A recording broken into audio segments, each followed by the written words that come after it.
An apartment building door swings open as the rain pours down. Marcus Thompson, a decorated Marine veteran, stares at the pink paper taped to his door, an eviction notice.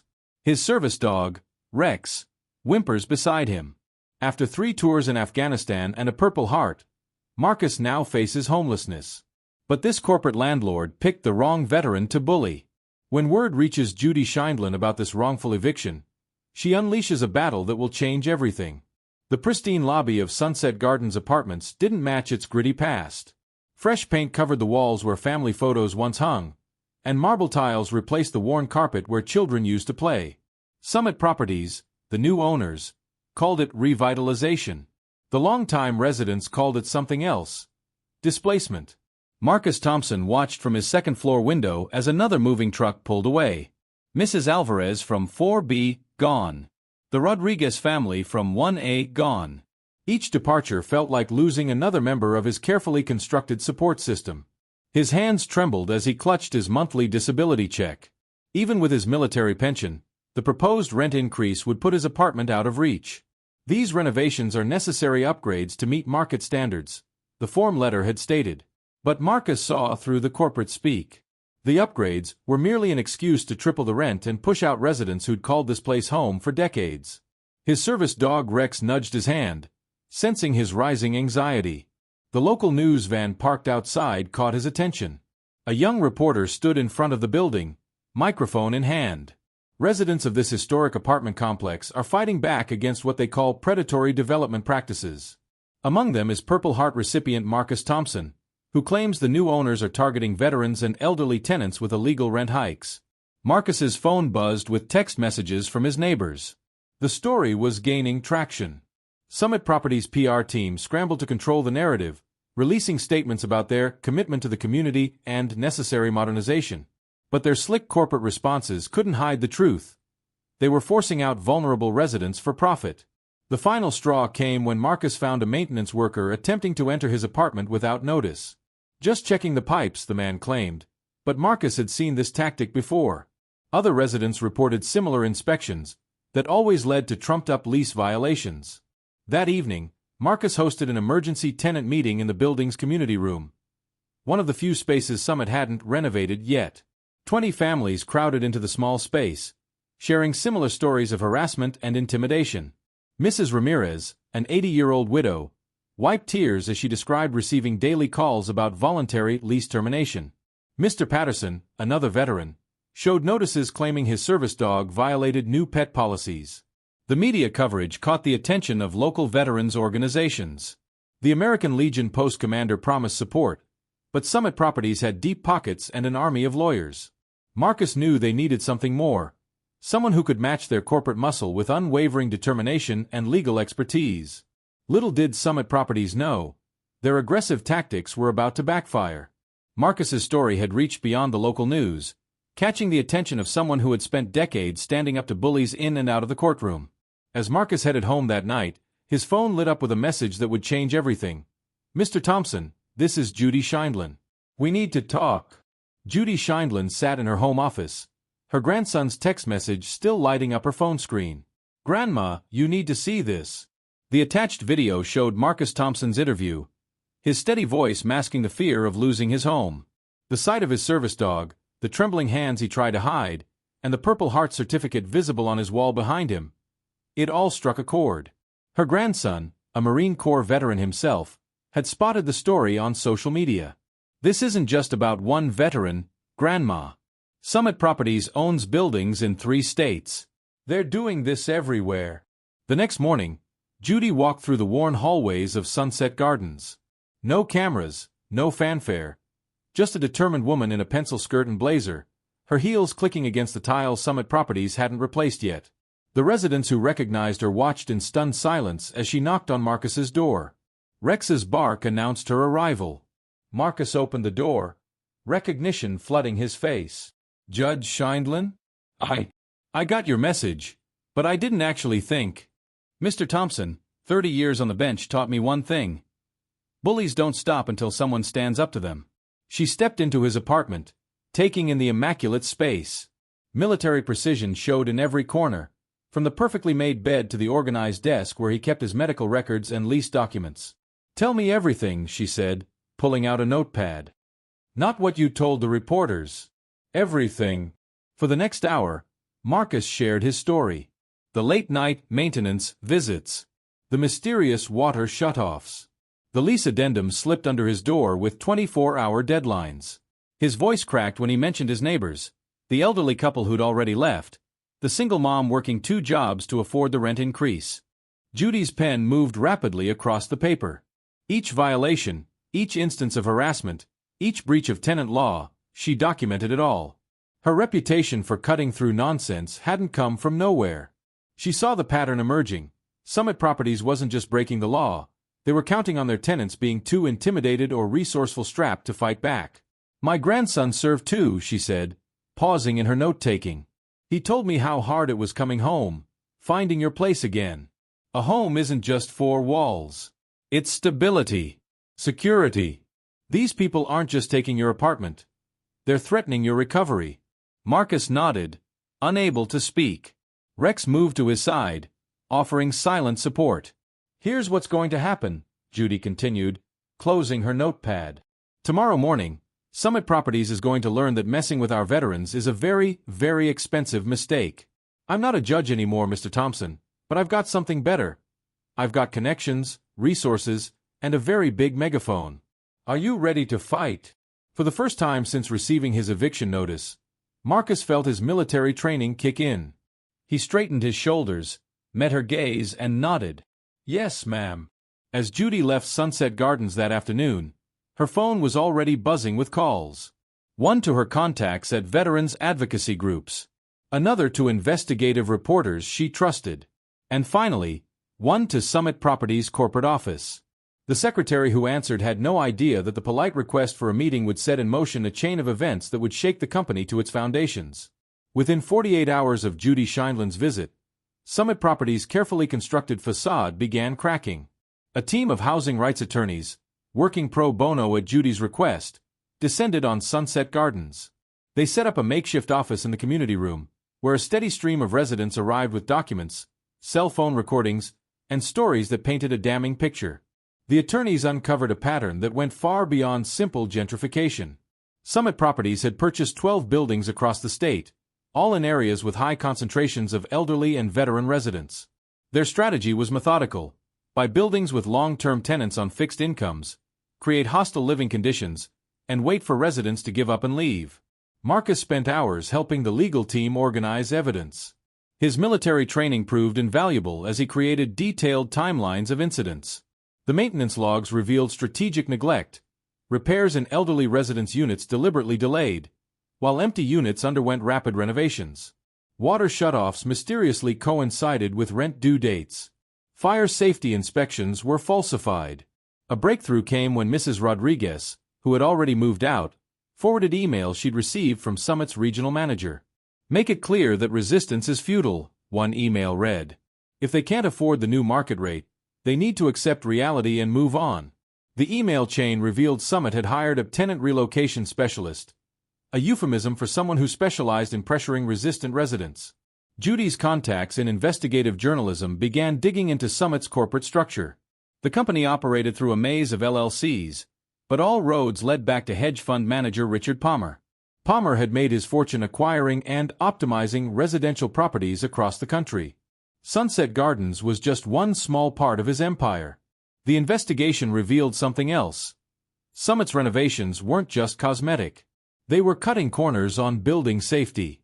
An independent inspector, hired by Judy's team, found serious violations hidden behind fresh paint and new fixtures. The electrical system was dangerously outdated. The new marble lobby tiles covered up structural issues. The fancy security system Summit had installed tracked residents' movements but failed to meet basic safety standards. Former employees started coming forward. A maintenance worker, fired for refusing to participate in the harassment campaign, provided internal memos detailing the company's war of attrition against protected tenants. A former property manager shared spreadsheets tracking which residents were most likely to crack under pressure. The veterans' angle proved particularly explosive. Summit had specifically targeted buildings near VA facilities, counting on disabled veterans' limited mobility and resources. They'd even discussed in internal emails how PTSD could be leveraged to encourage departures, scheduling loud construction work during early morning hours, creating sudden changes in building access procedures, and introducing strict new rules about service animals. Marcus discovered his own unit had been marked as a priority conversion due to its corner location and view. Summit's internal documents showed they planned to combine it with a neighboring apartment to create a luxury suite. His Purple Heart status was noted as a PR challenge to be managed carefully. Judy coordinated with veterans organizations to document how Summit's actions violated various federal protections. The American Legion's legal team found multiple violations of the Service Members Civil Relief Act. A disability rights organization confirmed that Summit's new pet policies clearly discriminated against service animal owners. The investigation expanded beyond Sunset Gardens. Other Summit properties told similar stories. In Boston, they'd forced out a 90-year-old World War II veteran by repeatedly losing his rent checks, then claiming payment delays. In Chicago, they tried to evict a disabled veteran during a hospitalization. Each case added to the mounting evidence of systematic abuse. As the evidence piled up, Judy prepared for confrontation. She knew Richard Palmer wouldn't back down easily. Men like him saw lawsuits as just another business expense. But Judy had something Palmer hadn't counted on: decades of experience dealing with bullies who thought their money made them untouchable. The investigation's findings were organized into a devastating report. Building code violations, discriminatory practices, harassment documentation, and financial records showing the true scope of Summit's operation. But Judy held back from going public immediately. She knew timing was everything. Palmer needed to understand exactly what he was up against before the story broke. Late one evening, as Marcus helped the legal team pack up their temporary office, he found a photo that had fallen behind a filing cabinet. It showed Sunset Gardens in its early days. Children playing in the courtyard, seniors chatting on benches, American flags hanging proudly from balconies. He added it to the evidence file. Sometimes, he realized, the most powerful evidence wasn't in legal documents but in what was at stake: a community worth fighting for. Richard Palmer's corner office on the 30th floor of Summit Properties headquarters offered a spectacular view of the city skyline.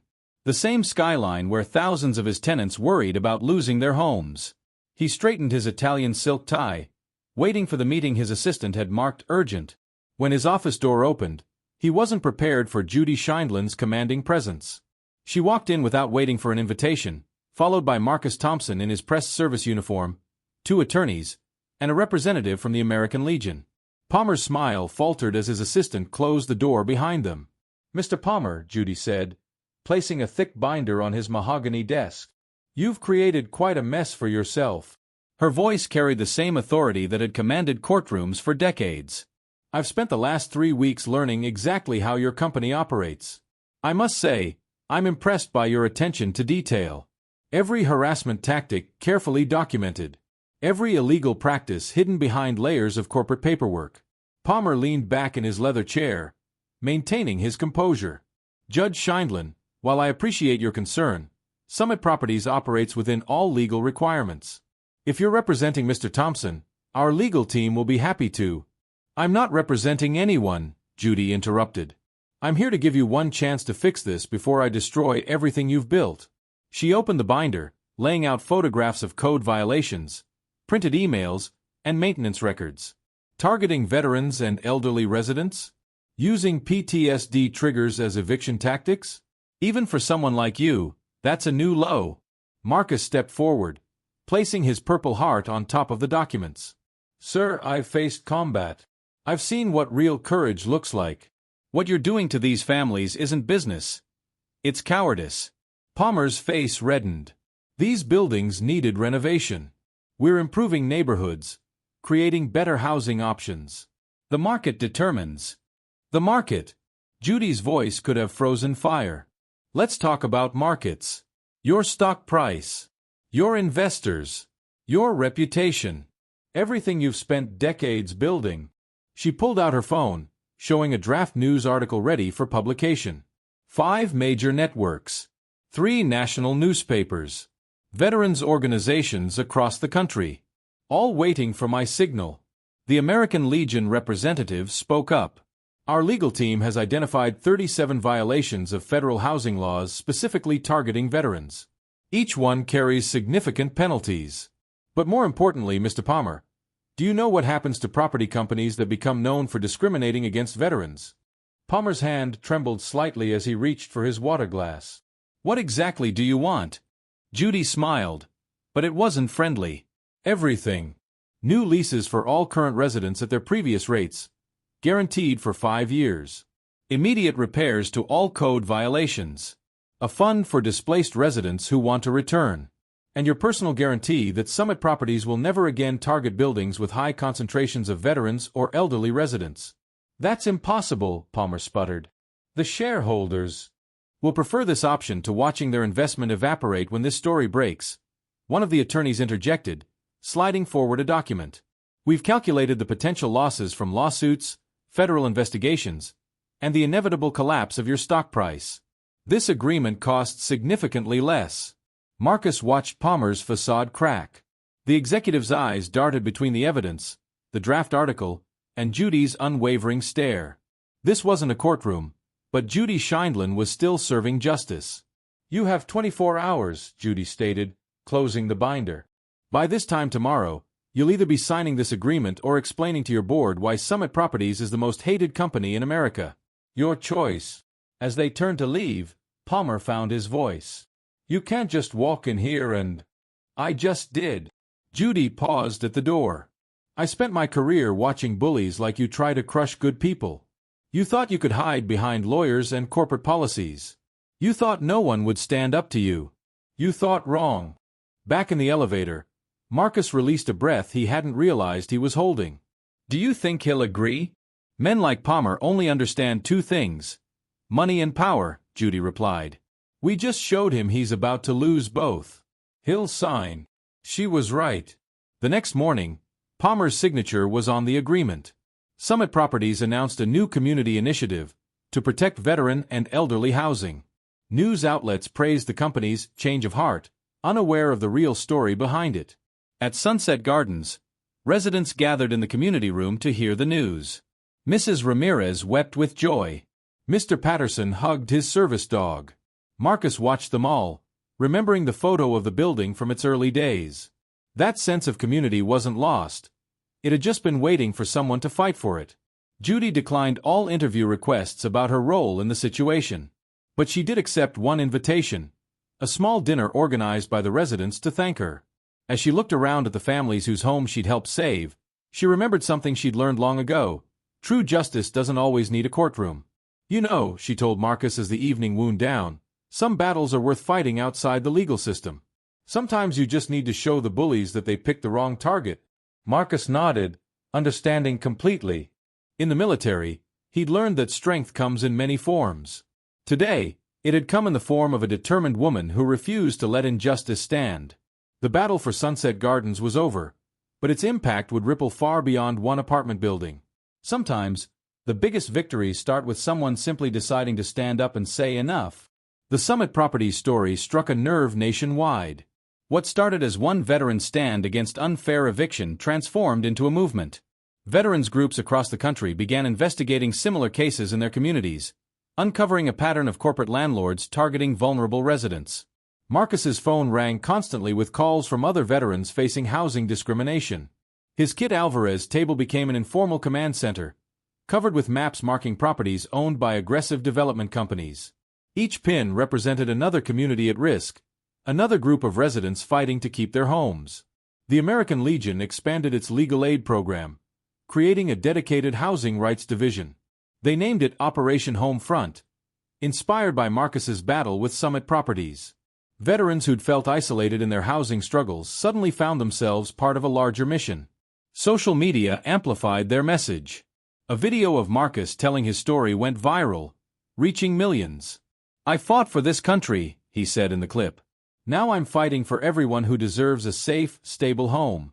The hashtag Homes for Heroes started trending, with thousands sharing similar experiences. Local politicians couldn't ignore the groundswell. City councils across the country began reviewing tenant protection laws. State legislators proposed bills specifically addressing veteran housing rights. Summit Properties' defeat had exposed a gap in housing regulations that desperately needed closing. At Sunset Gardens, the victory sparked more than just legal changes. Residents who'd barely spoken before now gathered regularly in the community room. They started a tenant association, with Marcus as president and Mrs. Ramirez as vice president. Their first action? Creating an emergency fund for residents facing temporary financial hardships. The building's transformation went beyond politics. Neighbors helped neighbors with repairs instead of waiting for maintenance. Veterans offered security patrols, keeping watch over elderly residents. A community garden sprouted in the courtyard, tended by children and seniors working side by side. The American flags returned to the balconies, joined by new signs reading, "Veterans Stand Together." Real estate investors took notice. Other companies following Summit's business model suddenly found themselves under scrutiny. Some quickly changed their practices, hoping to avoid Summit's public relations nightmare. Others faced growing resistance from organized tenant groups who'd learned from the Sunset Gardens victory. Media coverage shifted too. Stories about necessary urban development gave way to investigations of predatory housing practices. Journalists began asking harder questions about who really benefits from neighborhood revitalization. Marcus appeared on national news programs, speaking not just for veterans but for all vulnerable tenants. Judy Sheindlin's involvement sparked another kind of change. Legal professionals across the country offered pro bono services to veteran housing cases. Law schools added courses on housing discrimination. Her example showed that justice sometimes requires working outside traditional systems. The movement spread beyond veterans. Senior citizens organizations, disability rights groups, and affordable housing advocates joined forces. They shared resources, strategies, and lessons learned from the Summit Properties battle. Marcus found himself speaking at housing rights rallies, teaching others how to organize their communities. Back at Sunset Gardens, the changes were personal. Mrs. Alvarez moved back in, reclaiming her apartment with help from the new Resident Support Fund. The Rodriguez family returned too, their children's laughter once again filling the hallways. Each homecoming felt like a small victory in an ongoing campaign. One evening, as Marcus walked Rex around the building, he passed the community room. Inside, a group of residents were helping a newcomer, another veteran facing housing troubles in a different building. They shared advice, offered support, and promised to stand with him. The room buzzed with purpose and solidarity. The battle against Summit Properties had ended, but it had sparked something larger. People across the country learned that standing up to corporate bullies wasn't impossible. They just needed to stand together, support each other, and refuse to back down. As Marcus watched the sunset reflect off the building's windows, he realized that sometimes the strongest communities are forged in the fight to save them. 6 months after the Summit Properties confrontation, Richard Palmer quietly resigned as CEO. The company's board announced a new direction, appointing a veteran-owned consulting firm to oversee their property management practices.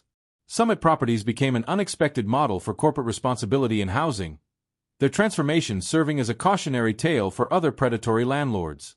The changes at Sunset Gardens went far beyond preserved rent rates. The building's renovation continued, but this time with resident input. The worn carpet Marcus had once defended became new flooring chosen by a tenant committee. The community room received a proper renovation, transforming into a resource center for veterans facing housing challenges across the city. Marcus found a new purpose in life. His Kit Alvarez Table Command Center evolved into a legitimate non-profit organization, Veterans Housing Alliance. With seed funding from veterans groups and housing advocacy organizations, he hired staff and opened a small office. His military experience proved perfect for his new mission, organizing resources, coordinating responses, and never leaving anyone behind. The tenant protection agreement Judy had forced Summit to sign became known as the Sheindlin standard in housing rights circles. Other companies faced pressure to adopt similar policies. Property developers learned to think twice before targeting buildings with veteran residents. The practice didn't end completely, but it became harder to execute and easier to fight. Mrs. Ramirez's grandchildren could visit again without fear of eviction notices. They helped her plant flowers in the community garden, where vegetables now grew in neat rows maintained by residents. The garden became a symbol of the community's resilience, something beautiful growing from what was almost lost. Judy Sheindlin's involvement didn't end with the victory. She became an informal advisor to the Veterans Housing Alliance, helping shape their strategy and connecting them with resources. Her grandson joined the organization's board of directors, bringing his military experience and legal knowledge to the cause. Together, they turned one building's victory into a blueprint for change. The ripple effect spread through state legislatures. 3 states passed Veterans Housing Protection Acts, with more considering similar legislation. The laws included specific protections against harassment tactics and required additional notice periods for any changes affecting veteran tenants. Summit Properties' internal documents, revealing their systematic targeting of veterans, proved instrumental in pushing these reforms through. Local governments took notice too. The City Council created a Veterans Housing Task Force, with Marcus as a key member. They began proactively identifying buildings at risk of predatory acquisition, working to protect vulnerable residents before conflicts arose. Other cities requested their guidance in creating similar programs. The Sunset Gardens community grew stronger. New tenants moving in found themselves part of something special, a place where neighbors looked out for each other, where veterans and civilians worked together, where diversity was celebrated rather than displaced. The building became known as a success story, featured in documentaries about community resistance to gentrification. Marcus still struggled with PTSD, but his new mission helped. Every victory against predatory landlords, every veteran family able to keep their home, felt like serving his country all over again. Rex remained by his side, now a familiar sight in community meetings and housing rights rallies. Judy's prediction proved true. Sometimes justice needs a different kind of battlefield. The victory over Summit Properties showed that corporate power could be challenged successfully when communities united and refused to back down. The legal system remained important, but so did organized resistance, media pressure, and the power of public opinion. The most significant change wasn't in laws or policies, but in people's minds. Veterans facing housing challenges knew they weren't alone anymore. Communities learned they could fight back against corporate displacement. Most importantly, everyone involved discovered that standing up for what's right, even against seemingly impossible odds, could create lasting change.